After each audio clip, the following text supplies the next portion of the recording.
लगतो नजर नहीं नया छै तरीका लगतो नजर नहीं नया छै तरीका ये छौरी कोल काजर कटिका ये छौरी कोल काजर कटिका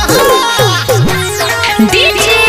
दयानंद दिलदार सरस्वती स्थान कठरा दी टोल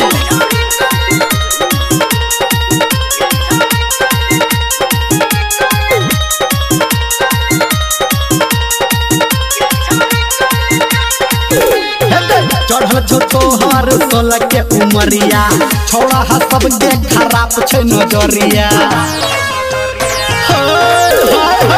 चढ़ल छो तोहर 16 के उमरिया छोड़ा हा सबके खराब छै नजरिया दोसर के आगा तू लगवा न ठीका दोसर के आगा तू लगवा न ठीका ये छोरी कोल काजर कटिका ये छोरी कोल काजर कटिका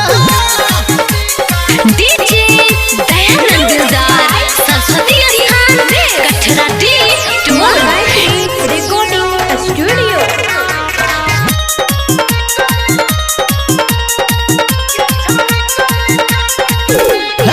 गोरुह गाल तोहर होट छोला लगा ऊपर से छौरी मचावे छत हलका गोरुह गाल तोहर होट छोला लगा ऊपर से छौरी मचावे छत हलका बहु धर्मेंद्र पिन्ह जानी के सीका बहु चौके सब पिन्ह जानी के सीका ये छौरी कोल काजर कटिका ये छौरी कोल काजर कटिका लगतो नजर